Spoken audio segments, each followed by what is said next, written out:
तो exit polls का वो आंकड़ा जिसका सबको इंतजार था वो आ चुका है। कर्नाटक विधानसभा में किस पार्टी को कितनी सीटें मिलेंगी?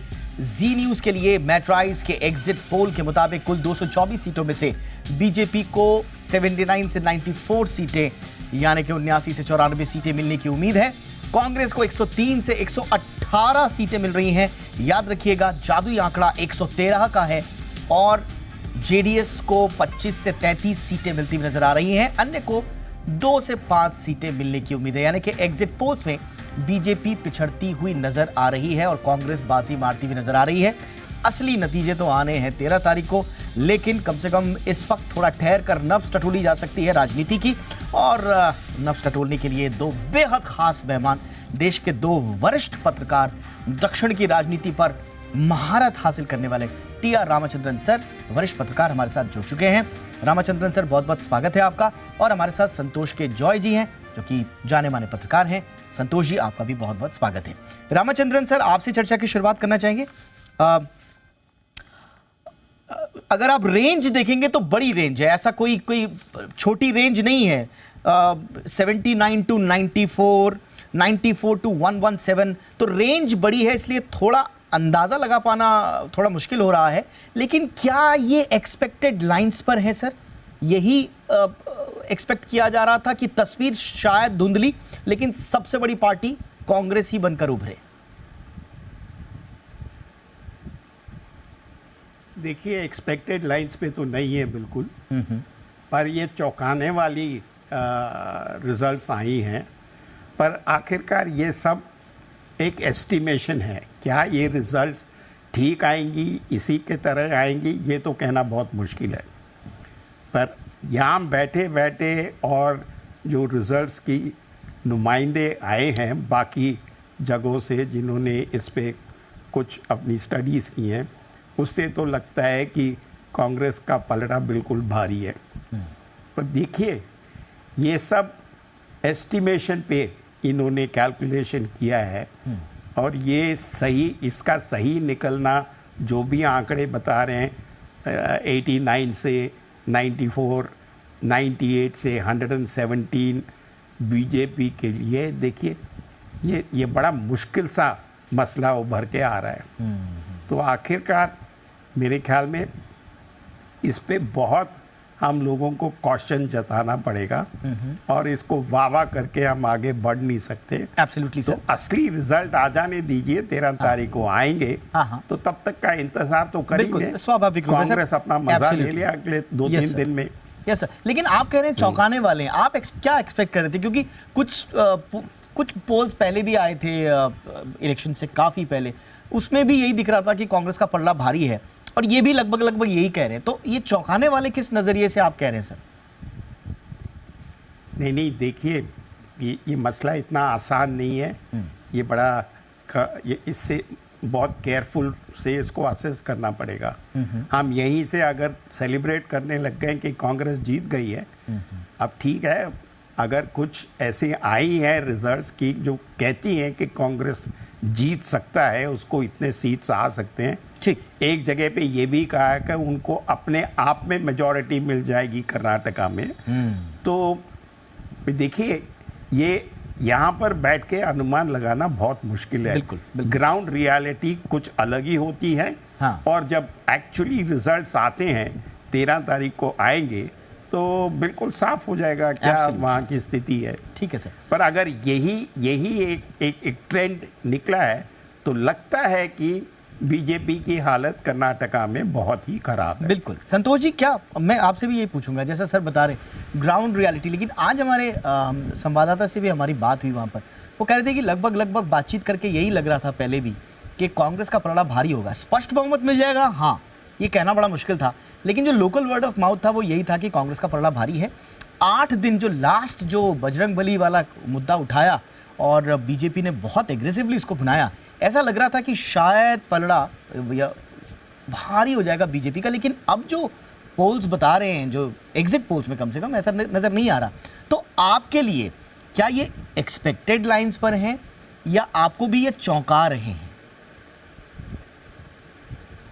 देखिए, एक्सपेक्टेड लाइंस अगर जो हम लोग कर्नाटक में गए थे, जो घूमे, देख लोगों को समझे, तो हर कोई यही कह रहा था कि कांग्रेस भारी बहुमत से जीतेगी। इवन कई बीजेपी लीडर्स भी हमको पर्सनली बातचीत में ही कह रहे थे कि काफ़ी पलटा भारी है। स्पेशली जो कांग्रेस की सोशल मीडिया टीम ने जो आउटरीच किया है, जो कैंपेन्स किए हैं, बड़े लो बजट के, बड़े कॉलोनी लेवल के, जिला लेवल के कैंपेन्स, जो कि जिसका कि सेंट्रल कोई रेमिफिकेशंस नहीं है, लोकल इश्यूज़ को लेकर जो कैंपेन्स किए, उससे थोड़ी हिल गई थी बीजेपी की पूरी मशीनरी।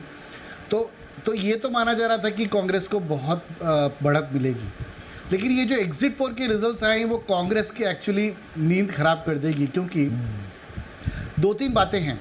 देखिए, बीजेपी का कर्नाटक का एक नेचर रहा है लो मार्जिन्स का, जो इंक्रीजिंगली बढ़ता जा रहा है। पिछले चुनाव में तो 1 से 5% की मार्जिन के अंदर लगभग 64 सीटें डिसाइड हुई थी। इनफैक्ट उसमें भी 1 से 5,000 के वोट के अंदर लगभग 38 से 40 सीटों का पर डिसीजन होना था, इतना क्लोज था। तो ये जो एनालिसिस है उस पे कांग्रेस की बहुत बड़ी चिंता का विषय है कि ये जो लास्ट का 1 वीक जो उनके कैंपेन के अनुकूल नहीं रहा, वो क्या ये मार्जिन वोट को इन्फ्लुएंस कर सकता है। क्योंकि जैसे ही कर्नाटक का कैंपेन शुरू, आप जानते हैं, दीपक जी और रामचंद्रन जी भी मुझसे सहमत होंगे कि अडानी विषय बहुत टॉप पर चल रहा था, हर कोई उस पर बात कर रहा था, प्रेस कॉन्फ्रेंस हो रही थी, बीजेपी के पास आंसर नहीं था। लेकिन आश्चर्य की बात है कि कर्नाटक में अडानी का ए तक नहीं कहा गया, ए तक बातचीत नहीं हुई, सारे लोकल विषय पर बात किया। बीजेपी के लिए तो ऐसा था जैसे Indian hockey team astro turf पर खेलकर जिस तरह से वर्ल्ड कप हार कर आई थी, उसी तरह से बीजेपी के लिए तो वो बिल्कुल नया एक कैंपेन रूल था, वो उससे एडजस्ट नहीं कर पा रही थी। आखिरी 1 वीक में ये इंटरेस्टिंग फैक्ट आपने बताया संतोष जी। मैं थोड़ा सा चाहूंगा कि इसको और इलैबोरेट कीजिए। क्या आप ये कह रहे हैं कि बीजेपी ने तो उसको पूरा नेशनलाइज करने की कोशिश की, हम देख रहे हैं, उसको नेशनल इशू बनाया। अगेन ऐसा लग रहा था, जो उनकी स्ट्रैटेजी का हिस्सा हमेशा रहता है कि आप एक स्टेट का इलेक्शन नहीं बल्कि नेशनल इलेक्शन बना के चलिए और फिर वहां पर आप अपनी टर्फ पे खेलिए। तो क्या कांग्रेस ने सोच समझकर इसको लोकलाइज्ड रखा, इनफैक्ट हाइपर लोकलाइज्ड रखा, ये स्ट्रैटेजी थी? हाइपर लोकलाइज नहीं, उनके जो फोर्स थी, जो वर्किंग फोर्स थी, वो भी गली के लड़के लोग थे, उनके कांग्रेस के वर्कर्स। इनफैक्ट भारत जोड़ो यात्रा, दीपक, अगर आपने कवर किया हो, ट्रैवल किया हो, उसके अंदर भी किस तरह से लोकल लीडर्स को साथ लेकर, लोकल आइकन्स को साथ लेकर जिस तरह से पूरी भारत जोड़ो यात्रा चलाई गई, और उसी तर्ज पर हिमाचल का चुनाव लड़ा गया और कांग्रेस ने सक्सेस पाया, उसी को कॉपी कर कर्नाटक में कैंपेन को पूरा प्लान किया कांग्रेस के स्ट्रेटेजिस्ट ने। लेकिन आखिरी 1 वीक उनके हाथों से फिसल गया, बॉल बिल्कुल बीजेपी की पिच की तरह उछलने लगी और बीजेपी को काफ़ी फायदा हुआ। ये कांग्रेस के लिए बहुत ही परेशान करने वाला विषय है। उससे ज़्यादा परेशान करने विषय है जो हिस्ट्री ऑफ डिसेप्शन, जो लोग एमएलए छोड़कर जा रहे हैं। पिछली विधानसभा के 37 लोग छोड़कर चले गए। तो ऐसा अगर मान के चले तो कांग्रेस को कम से कम एक कंफर्टेबल एग्जिट पोल मेजॉरिटी होती है 120 प्लस 130 प्लस, तो ये कह सकते थे कि अब हम निश्चिंत होकर वोटिंग काउंटिंग पे जा सकते हैं। लेकिन ये जो एग्जिट पोल आज आया है, आपके चैनल सहित सबने दिया है, वो एक्चुअली कांग्रेस की नींद खराब कर देगी अगले 2 या 3 दिन के लिए। कांग्रेस के लिए जो सपना था और जो एक नया आइडियोलॉजी कांग्रेस लेकर आई पिछले 2-3 चुनावों से कि आप कितना भी कम्युनल बातें करें हम नहीं करेंगे, आप कितना भी इश्यूज रेज करें, कम्युनल इश्यूज हम नहीं रेज करेंगे, हम जनता की बातें करेंगे। हम जनता की भी हम है ना सेना की बात नहीं कर रहे हैं, ना ही हम है ना प्राइस राइज की और इकोनॉमी की बात कर रहे हैं। हम बात कर रहे हैं छोटे छोटे विषय की, छोटे छोटे रोजगार के विषय की, छोटे छोटे बात कर रहे हैं और लोकल विषय पर जाकर लोकल कॉन्टेक्स्ट में रेफरेंसेस में बात कर रहे हैं। तो वो बीजेपी अभी रेडी नहीं है। बीजेपी रेडी इसलिए नहीं है क्योंकि बीजेपी के पास कर्नाटक में उस तरह का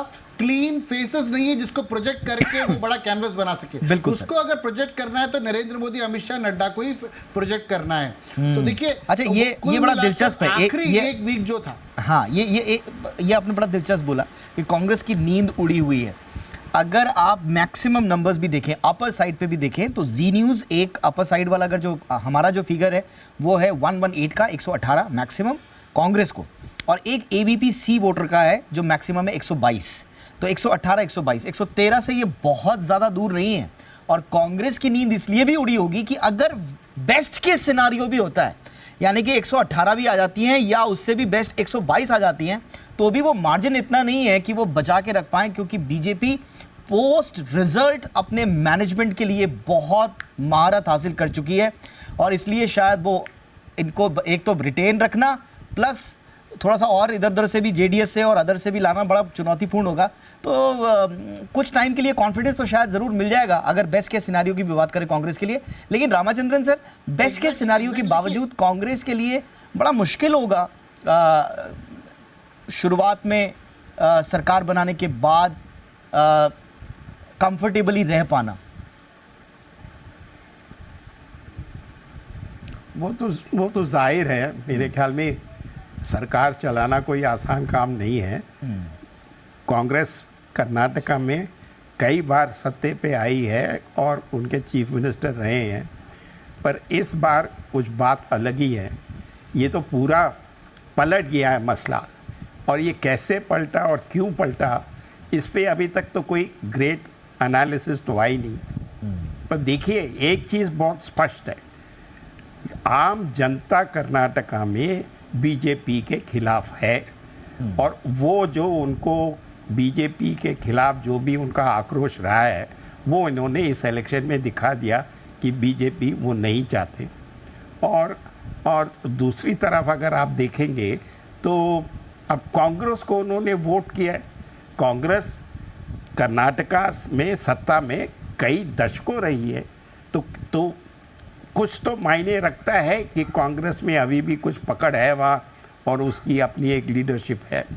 खैर, इन एनी केस देखना पड़ेगा कि अल्टीमेट रिजल्ट ऐसे ही निकलेगा जैसे ये आई हुई हैं, या इस पर कुछ तब्दीली हो सकती है, क्योंकि जो भी अभी चल रहा है ये सब गेस वर्क है। तो आप हम देख लें, हम जल्दबाजी ना करें। अगर कांग्रेस हरा देती है बीजेपी को, तो मेरे लिए उनके लिए एक एडवांटेज है, क्योंकि दक्षिण में वो कर्नाटक में बड़े सालों से पावर में थे। इस बार हरा दिया, पिछली बार बीजेपी की सरकार आई और बीजेपी को इस बार लोगों ने बाहर कर दिया और कांग्रेस को वापस दे दिया सत्ता।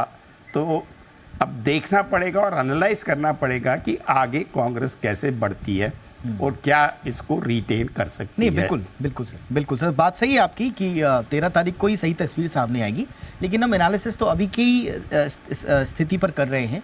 और संतोष, अगर हम अभी की स्थिति में अगर एनालिसिस करने की कोशिश करें, तो जो मैं कह रहा हूँ कि अगर बेस्ट के सिनारियो में कांग्रेस सरकार बना भी लेती है, कितना चुनौतीपूर्ण होगा वो स्थिति बनाए रखना।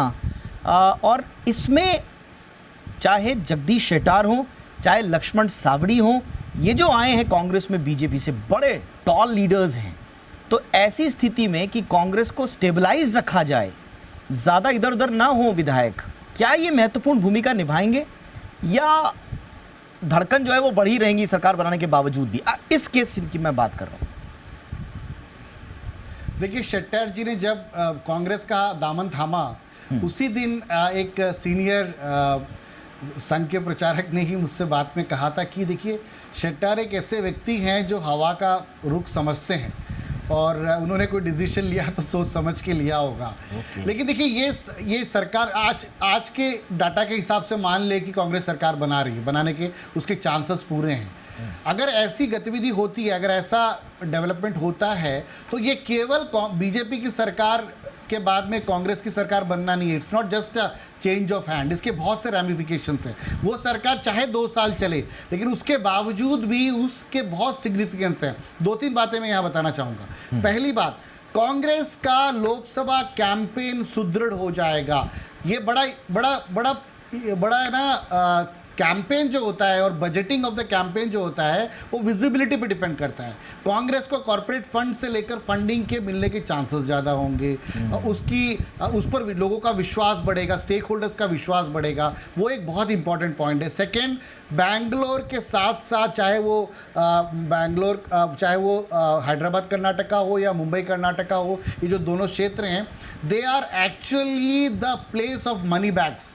एक बहुत बड़ा फंडिंग का सोर्स लोकसभा इलेक्शन के लिए कांग्रेस के लिए तैयार हो जाएगा। दूसरा, उसकी बार्गेनिंग पावर उसके अलाइज से बढ़ जाएगी। वो सरकार चाहे 2.5 साल में चली जाए, लेकिन लोकसभा इलेक्शन से पहले ये जो इंपॉर्टेंट इलेक्शन है, इसके बाद 4-5 स्टेट में इलेक्शंस और हैं, लेकिन कर्नाटक के इस इलेक्शन के बाद में वो सब जो तिगड़म है वो शुरू हो जाएगा। ये बहुत इंपॉर्टेंट है कांग्रेस के लिए। वो सरकार कितनी चलेगी वो इंपॉर्टेंट नहीं है। बीजेपी के लिए ये इसीलिए इंपॉर्टेंट है, अगर वो हारती है, आज के डाटा के हिसाब से अगर वो हारती है तो बीजेपी को फिर से सोचना पड़ेगा कि तमाम दावों के बावजूद उसका पीपल मैनेजमेंट एक्चुअली पुअर है। उसके पास फेसेस हैं, उसके पास सॉलिड फेसेस हैं, उसके पास बैट्समैन बहुत अच्छे हैं, पर उसका मैनेजमेंट ऑफ द पीपल, आप लोकल यूनिट को, लोकल स्टेट की पार्टीज को के बड़े चेहरों को नहीं संभाल पाए और उसका आप खामियाजा भुगत रहे हैं। ये बीजेपी को समझना होगा।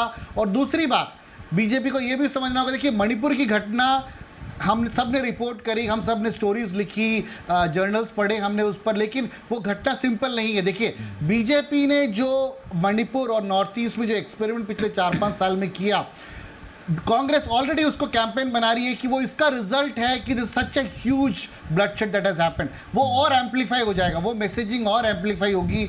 और कहीं ना कहीं जो strong central home ministry leadership, जो कि कहीं दंगे या कहीं अनरेस्ट नहीं होने देती, there is a strong leadership, उस दावे को धक्का पहुंचता है। तो बीजेपी के 2-3 दावों को धक्का पहुंचेगा और कांग्रेस के लिए एक कुशन, एक पॉजिटिव कुशन सिचुएशन बनेगी। उसका बार्गेनिंग पावर बढ़ेगा, चाहे उसके स्टेक होल्डर्स के साथ हो, चाहे उसके अपने लीडर्स के साथ हो। अगर राजस्थान की क्राइसिस को उसको सॉर्ट आउट करना है तो एक मॉरल रिस्पॉन्सिबिलिटी, एक moral upper hand central leadership को मिलता है अगर वो कर्नाटक में जीतती है तो। यानी कि न सिर्फ आम जनता के बीच में, आम वोटर्स के बीच में, बल्कि विद इन द पार्टी भी जो कांग्रेस लीडरशिप है उसको एक अपर हैंड मिलेगा, उसको एक मजबूती मिलेगी कि वो बार्गेनिंग कर पाए, अपर हैंड पे रह के अपनी बात रख पाए मजबूती से। रामाचंद्रन सर, आपका एनालिसिस क्या है 2024 के इलेक्शंस के लिहाज से? अगर हम देखें और इन्हीं को माने, मैं कह रहा हूं कि एग्जिट पोल्स को हम ये मान के चल रहे हैं कि अपर हैंड यहां पे कांग्रेस का है, तो इसके आप रिफ्लेक्शंस क्या देख रहे हैं 2024 के इलेक्शंस के? देखिए, रिपरकशंस तो इसकी कुछ खास नहीं होंगी, पर सबको मालूम था कि बीजेपी अपने आप को संभाल नहीं पाए सरकार चलाने में। आखिरकार ये पहली बार बीजेपी कर्नाटका की सरकार को चला रही थी और दक्षिण के सरकार चलाना कोई आसान काम भी नहीं है। कांग्रेस ने इतने सालों में दक्षिण के सरकार चलाए हैं, बट कई जगहों पे अब उनको भी हराया जा रहा है। और इस बार जो हुआ है, बीजेपी को उन्होंने सरकार में बिठा दिया कर्नाटका में, पर उसके बाद जब इलेक्शन आई तो कांग्रेस को अपर हैंड मिल गया। तो मेरे ख्याल में ये कोई आश्चर्य वाली बात नहीं है कि कांग्रेस को वापस सत्ता में आ गई। कांग्रेस का एक्सपीरियंस है, कांग्रेस वहाँ का माहौल जानता है, कांग्रेस के लीडर्स काफ़ी पॉपुलर रहे हैं, अभी भी हैं। तो ये मेरे ख्याल में एक पलटा खाया है बीजेपी ने, और बीजेपी आगे मेरे ख्याल में बड़ी सावधानी से आगे बढ़ेगी। खैर, ये अब टाइम ही बताएगा कि कैसे बीजेपी कर्नाटका में बिहेव करती है, क्या उसकी पॉलिसी रहती है और क्या कांग्रेस अपने आप में बदलाव ला रहा है। ठीक, बहुत बहुत शुक्रिया सर, आपने हमारे वक्त निकाला, आपको जाना भी है, तो बहुत बहुत धन्यवाद, आपने हमारे दर्शकों के लिए वक्त निकाला। संतोष जी, मैं आपके पास आना चाहूँगा, मुझे 1-2 सवाल आपसे और पूछने हैं। जो फैक्टर्स रहे हैं, जो मुद्दे रहे हैं, कांग्रेस ने एंटी इनकम्बेंसी का फैक्टर उठाया, 40% कमीशन को लेकर बहुत ज़्यादा एग्रेसिव रही। इसके अलावा जैसा हमने बताया कि इसको लोकलाइज्ड रखा, पोस्टर्स में जो स्थानीय नेता थे, सिद्धरमैया साहब, DK शिव कुमार, उन्हीं के फोटो दिख रहे थे, बाकी कोई नेशनल लीडर्स के फोटो भी नहीं दिख रहे थे। दूसरी तरफ बीजेपी लगातार इसको राष्ट्रीय मुद्दों के तौर पर बुना रही थी, और आखिरी 8 दिन तो बड़े इंपॉर्टेंट होंगे, उनका एनालिसिस भी आप जरूर कीजिए। आखिरी 8 दिनों में जो बहुत ज़्यादा हाइपर एग्रेशन हमने देखा बजरंग बली के मुद्दे पर, इसको जो बुनाने की कोशिश की, what went wrong for BJP? अगर हम आज के सिर्फ एग्जिट पोल्स के एवरेज नतीजों को देखें तो? देखिए, कर्नाटक बाय नेचर एक एस.एम. कृष्णा का दौर था when Bangalore and the whole of Karnataka became a hub of electronics and IT industry. उसके बाद चंद्रबाबू नायडू का समय आया जब हम लोग जर्नलिज्म शुरू कर रहे थे और चंद्रबाबू नायडू ने हैदराबाद को पिकअप किया और हैदराबाद काफ़ी इन्वेस्टमेंट्स हैदराबाद की तरफ जाने लगी। तो बाय नेचर जो कर्नाटक और बेंगलोर का जो इकोनॉमी है वो एक सैचुरेशन पॉइंट पर पिछले 5 साल पहले पहुंचा था और अब समस्याएं भी वहाँ पर शुरू हो गई, चाहे ट्रैफिक जैम की बात हो, चाहे लोकल क्राइम की बात हो, समस्या, क्योंकि हर एक वेव होता है, ऊपर से नीचे वो वेव इफेक्ट होता है। तो बैंगलोर और Karnataka had touch that saturation point और अब there has to be a rethinking that has to happen, there has to be a innovation that has to happen. तो कर्नाटक का पिछले 5-6-7 साल का जो टाइम है वो बीजेपी के हाथ में बहुत कुछ था नहीं। Actually BJP was actually ruling on the legacy which was created by the past. So BJP को एंटी इंकम्बेंसी की बात कहें, पूरी की पूरी एंटी इंकम्बेंसी बीजेपी के ऊपर थोप देना भी गलत है, क्योंकि पॉलिसीज़ का, पिछली सरकारों की पॉलिसीज़ का भी बहुत हद तक है। लेकिन हाँ, बीजेपी के खिलाफ नहीं है गुस्सा, कर्नाटक में रूल करने वाली सरकार के खिलाफ गुस्सा है। अच्छा। मैंने कई लोगों से, चाहे वो सेंट्रल कर्नाटक हो चाहे कोस्टल कर्नाटक हो, कई लोगों से बात करते वक्त उनको मोदी जी से कोई शिकवा नहीं है। वो मोदी जी को अभी भी ही मैन मानते हैं, वो अभी भी उनको हीरो मानते हैं, लेकिन बोलते हैं कि सॉरी मोदी जी, हम कर्नाटक में तो हम आपको वोट नहीं दे सकते, अदरवाइज तो आप बहुत अच्छे आदमी हैं। तो इसीलिए आपने देखा होगा कि उनके रैलियों में जो एक दीवानापन था, जो फैन फॉलोइंग थी, काफ़ी भीड़ आ रही थी। जी, बीजेपी के खुद के जो लोकल कैंडिडेट्स हैं वो खुद कन्विंस नहीं है कि ये जो भीड़ है ये मेरे वोटर्स हैं। क्योंकि देखिए, एक हीरो फिगर है Narendra Modi, is not just a party figure, he is a hero figure, he is a global figure. तो उस तरह से उनको देखने के लिए भीड़ आ रही है। यानी कि तो वो जो लोकल एमएलए जो कैंपेन कर रहा है, और बीजेपी जहां बीजेपी ने पूर्ववर्ती गवर्नमेंट्स बनाई है वहां पर एक नारा बड़ा प्रचलित हो जाता है कि मोदी जी से बैर नहीं लेकिन लोकल लीडरशिप की खैर नहीं। उसमें वो कई नाम भी फंसा देते हैं। तो हम यही स्थिति फिलहाल बीजेपी के लिए कर्नाटक में देख रहे हैं। इसको बीजेपी किस तरह से ओवरकम करती थी? मोदी जी हर जगह जाके बोलते थे कि आप कैंडिडेट का चेहरा मत देखिए, मेरा आप चेहरा कुछ मत देखिए, बीजेपी को वोट दीजिए, सीधा मुझे मिल रहा है, सब संभाल लूंगा। लेकिन पिछले 5 साल जो रहे हैं, वोटर्स को बैंगलोर में और कर्नाटक में ये लगता है कि सेंट्रल लीडरशिप या मोदी जी कर्नाटक को उस तरह से संभाल नहीं पाए, क्योंकि लोकल लीडर्स अपनी मनमानी कर रहे थे, उनकी समस्याएं सॉर्ट आउट नहीं हुई। एब्सोल्युटली, मुझे लगता है काफी 360 डिग्री एनालिसिस हो गया वहां की लोकल जो परिस्थितियां हैं और इन रिजल्ट के रिफ्लेक्शंस का, रिपरकशंस का और इम्पैक्ट्स का। बहुत बहुत शुक्रिया संतोष जी, आपने भी हमारे दर्शकों के लिए वक्त निकाला। Thank you so much.